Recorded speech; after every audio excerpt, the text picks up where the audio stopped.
All right, let's get back to it. 888-957-9570. Maurice in Sacramento on Willard and Dibs. Hey, Maurice, what are you doing?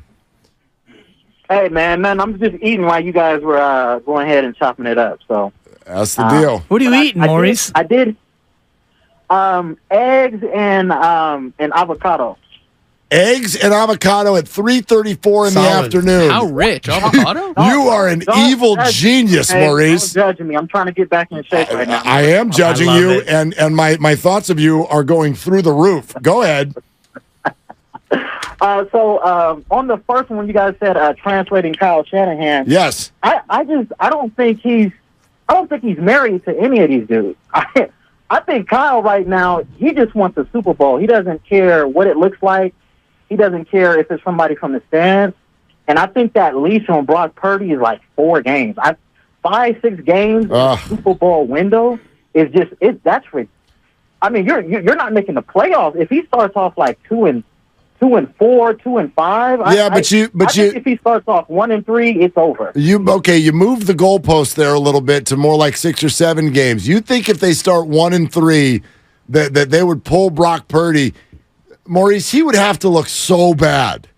He would have to play. You know what I mean? It's not just 1-3 because sometimes your quarterback plays good and you lose. No, you're right about the quality of the play. If he's throwing interceptions and it just looks like he hasn't fully recovered, like he's getting pulled. If they're losing close games, I can see them sticking. But if they're getting blown out and it's because of the offensive side of the ball, I like Kyle Shanahan, but he will use Brock Purdy as that scapegoat to get him up out of there. You have to win the Super Bowl in at least the next 2 years because that cap next year is going to balloon next year. I mean, what they're paying their top 10 guys is going to be crazy, especially after Bosa get this contract. So, well, yeah, I think somebody could get cut. Maurice, I feel you. I don't think you're wrong. I think you're a little quick with your number about 4, and I also think it's hard for me to envision the 49ers, as you said, quote unquote, getting blown out because their defense is so good. Right. Like I think they're going to be in football games. A bad run for the 49ers means like a 20-16 loss. You know what I mean? Like go back to the beginning of last year, 11-10. You know what I mean? Like Jimmy was dreadful. 19-10 against Chicago. Yeah, and you lost by a point. You know, like you're going to be in the game in the fourth quarter, and you would need to do that a bunch of times in a row to get benched. But I'll agree with the overall concept. Like the conversation yesterday started and ended with Brock's healthy. He's been the one all along. He will continue to be the one. But that's a training camp thing. Nobody said if you're QB1 in August, you're automatically QB1 in January.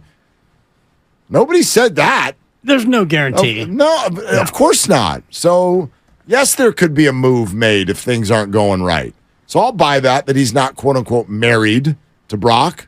They're dating, getting serious. Yeah, but I think in terms of what Maurice was saying about the Niners start, that would be a bit of a calamity. You're favored by 3 at Pittsburgh. You're favored by 4.5 at the Rams. You're favored by 5 at home againth the Giants. And you're favored by 9.5 against Arizona. But you're throwing out spreads that are a month and a half from now. Correct. But those are going to change. Well, those are going to change the second everybody plays. You're not going to be, the Pittsburgh spread, you're not going to be underdog on the road at Pittsburgh. You're not going to be underdog. Well, let's remember now, fingers crossed, I don't want to say this, but things can happen in camp that can change a spread.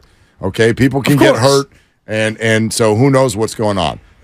Outside of that, I'll buy your concept. Niners are going to be 3-4 point favorite at Pittsburgh.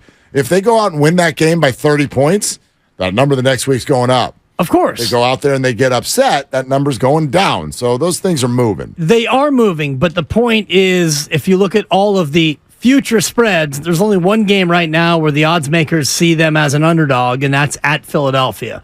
Other than that, you're favored against Pittsburgh, and if you beat Pittsburgh, then that Ram game is going to be more than 4.5. And if you beat the Rams, as you should, and then you don't want me to call it a layup, I'm saying it's a layup.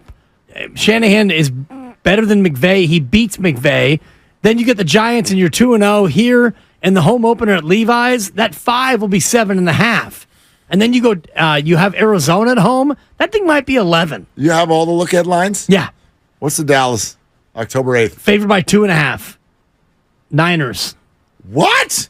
Niners favored. It's a 3-game homestand. I know they're at home. Why are they not even getting the requisite 3?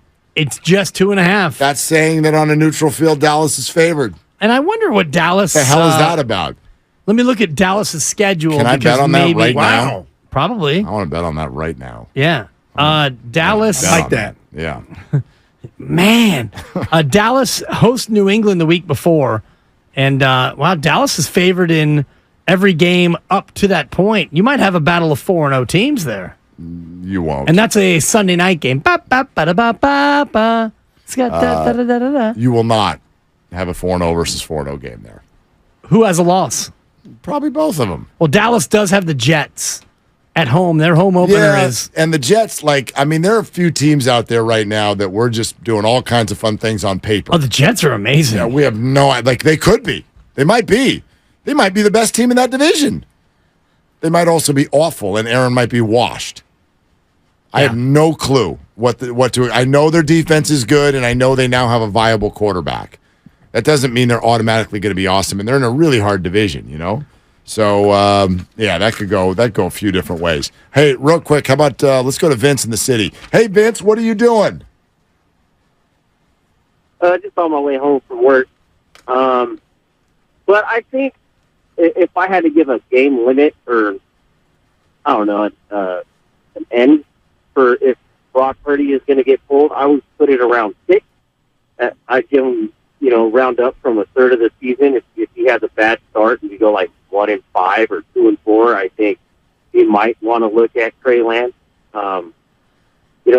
Brock is coming. I feel like Brock's coming back really quick from that injury. I mean, he had a Tommy John, and I know it's not baseball and it's football, but I just think he may have came back, or he may be coming back a little too quick, so I'm a little iffy on that.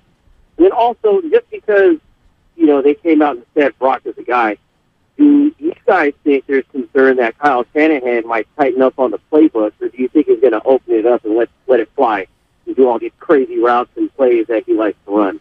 I think that what Kyle Shanahan, we heard him say that we played for you a little bit ago, tells me that he's really optimistic that he can probably throw a little bit more at Brock Purdy than he did last year, because he said, I thought it was good when I was watching it, and then we watched the tape, and I thought it got even better.